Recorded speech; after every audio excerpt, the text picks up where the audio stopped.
Top Gun Navy pilots fly at the extremes, their brains may suffer. So this fall, the Navy quietly began a confidential project codenamed Project Odin's Eye to try to find out the mental issues that flying fighters in the Navy puts on people. The effort will collect roughly 1,500 data points of brain function.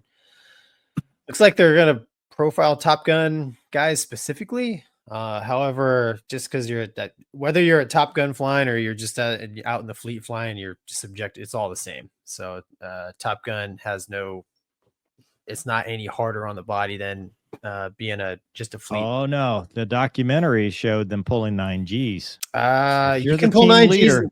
You can. You're the team leader. You pull 9Gs. Yeah. Do they not have more strenuous, like? I mean, I guess they're not launching off carriers and stuff, but they're like dogfighting all the time, right? No, I mean that's part of the syllabus. I would argue that actually probably the article talks a lot about cat shots and stuff, which when you're going to Top Gun, you don't do any of that. Sure, take off from the field. So I think they're using Top Gun as a the best of the best, the moniker. Yeah, it's like it'll drive home the point more. But I think it's just talking about basically carrier fighter pilots. At least I don't know. That's my understanding. Anyways, they're looking at mainly the Navy's workhorse fighter jet, the F-18 Super Hornet, and the goal is to understand the scope of the problem and identify pilots who are injured by flying these airplanes. So some pilots say the effect is long overdue. In interviews, more than a dozen current and former Navy fighter crew members said that years of catapult launches from aircraft carriers and body crushing high G maneuvers can take a cumulative toll. At the end of their careers, they say some top performers become confused, erratic, and consumed by anxiety and depression. Pilots and symptoms are routinely dismissed as unrelated mental problems. In addition, they said pilots often hide symptoms in order to keep flying. So it's a bit of a long article, but the doctor that's kind of running this thing, she was a Tomcat. I don't know if she was a pilot or a Rio, but she says no one's talking about it, but this is a big problem. Said Dr. Kristen Barnes, who flew precursor to the Super Hornet, the F-14 Tomcat for 22 years. Tomcats. And then became a doctor. So she's smart.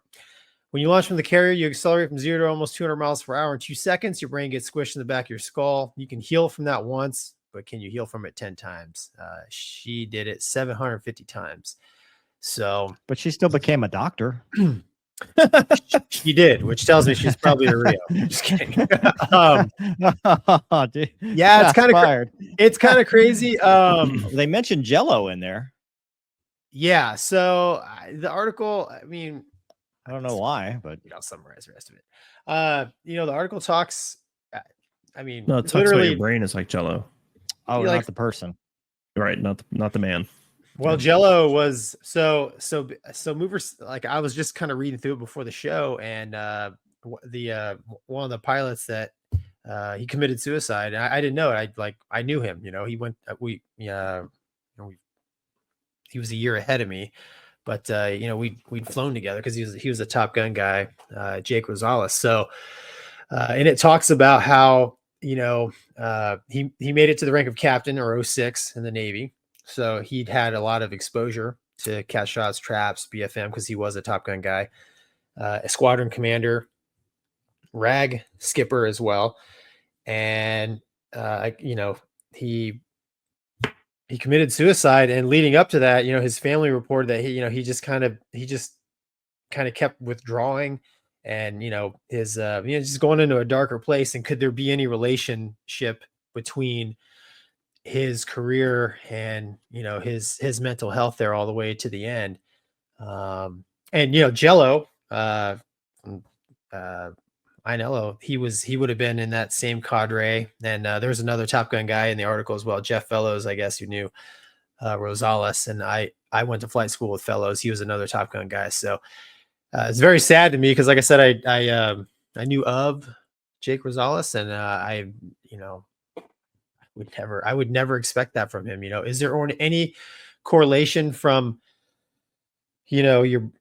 your brain bouncing around in your skull from cat shots and traps? I don't know. I mean, I've had enough cat shot. I mean, for me, the neck, I've had a couple couple pretty good cat shots that hurt my neck.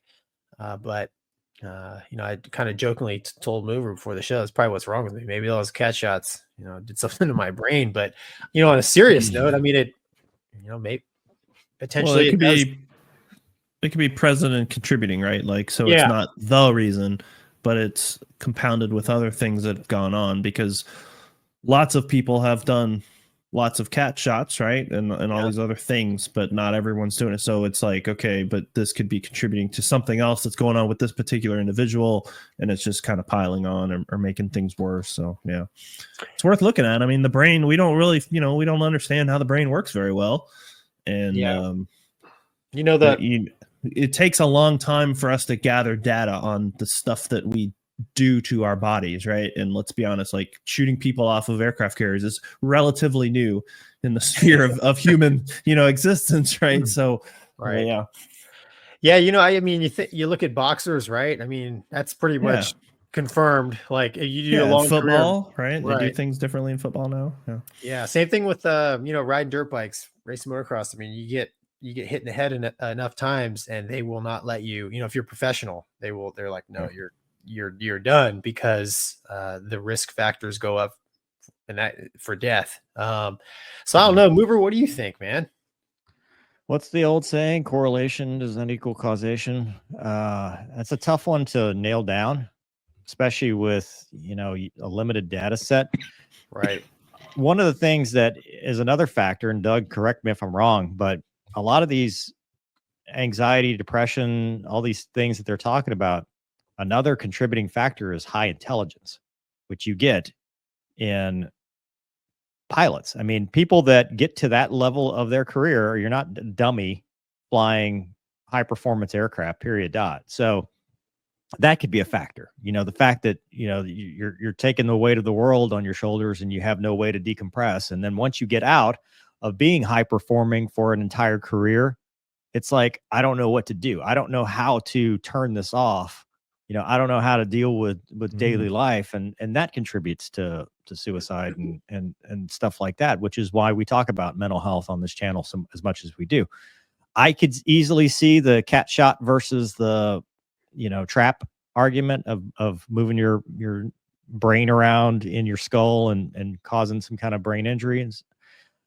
I don't know about the pulling G's. I mean, one of the articles, I think it was a video, was talking about, it takes very little to damage brain cells, right? Lack of oxygen, stuff like that. Well, when you pull G's, you are depriving your brain of oxygen, which is what the anti-G straining maneuver does, is it brings blood back up. But if you G-lock or whatever, I mean, you're reducing blood flow to the brain.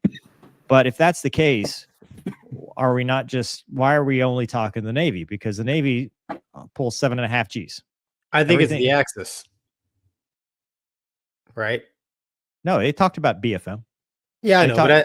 But what I'm saying is BFM is not exclusive to the Navy. In fact, they don't pull any Gs. So if they're saying that Gs are causal, then the Air Force needs to be on this too, because we pull 9 Gs on mini jets, more jets than the Navy will ever pull 9 Gs on for longer periods of time. So is there an issue there, or is it just the motion that the traps are? Is it a trap specific, in which case you need to bring in the E2 and the C2 and all the other aircraft that take cat shots and traps and all that stuff. So the big wing airplanes, they do that, but it's a softer, because they require less flying. It is violent, but it's not as violent. Yeah. I mean, I don't know. I've heard of, race car drivers having the same thing, because you spend 3 hours, banked up with your brains, sitting on the side of your skull because you're pulling lateral Gs. So I don't know. I think you're right, dude. The Air Force, I think should be on board as well, because if they're saying, if there's any hint that pulling G's over time, because they bring up Top Gun, and Top Gun, the only way you're pulling G, the only way this affects Top Gun is if you're pulling G's. And if that's the case, then you need to go to the Air Force, because the Air Force pulls more G's, period, dot. Realize that, I'm part of some older fighter pilot groups, and actually it's called Old Fighter Pilots. There has been a big push And it's taken a while to get the VA to even recognize service connection with neck injuries and long-term effects of flying fighters, spinal injuries, and not just like, I'm saying, if you're like Gonky, you know, one dude that was like, I'm never going to stop flying, so I'm never going to go to the dock, right? So if you get out after 20 something years and then go to the VA and say, hey, my neck is jacked from 20 years of flying fighters, they're going to go, it's not service connected. That's right. Versus, and I'm fighting that now. Thanks. Right now, there is a push from flight surgeons and fighter pilots that are going, look, there's a nexus here.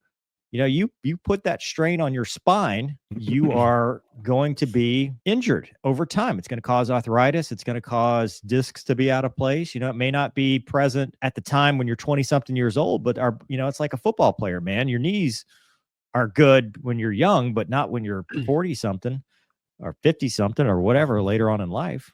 I talked to Bones, who was our old chiropractor, and he got a ride in a F-15EX, and he told me, he said, there's no way you can do a career as a fighter pilot and not have neck and back issues.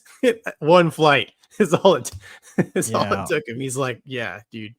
So that's the thing. And the biggest risk, though, here's what I would worry about. It's a slippery slope, right? If we start saying flying fighters causes TBIs, guess who's going to take interest in that? The FAA. Oh, yeah.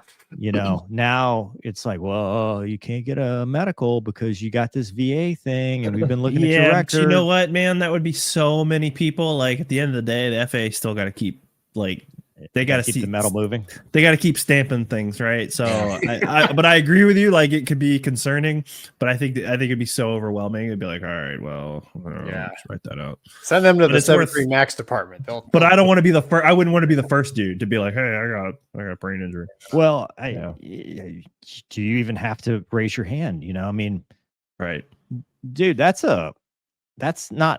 not like, hey, my elbow hurts. That's something you won't be able to diagnose yourself. People will see patterns of behavior and go, what's wrong with mover? And it won't just be a lovingly, what's wrong with mover? It's going to be, do we start? What is wrong with mover? Yeah. Or Gonky. Yeah, let me know, man. If I start. Oh, it's too late. Put it down in the comments below. Yeah, you'd be the opposite. Whatever made you turn into a golden retriever. Were you ever angry and then suddenly got happy? Like, did you start your career angry and then became a golden retriever? Maybe the cat shots. Maybe, I don't know. Jarred a bunch of, maybe I need some cat shots. Maybe. Do Navy guys not pull as many G's because they won't use the paddle switch? Is that the airplane's 8.2 is the most it ever gave me. He's trolling you. 8 G's. Trolling you here. Cowards. Okay.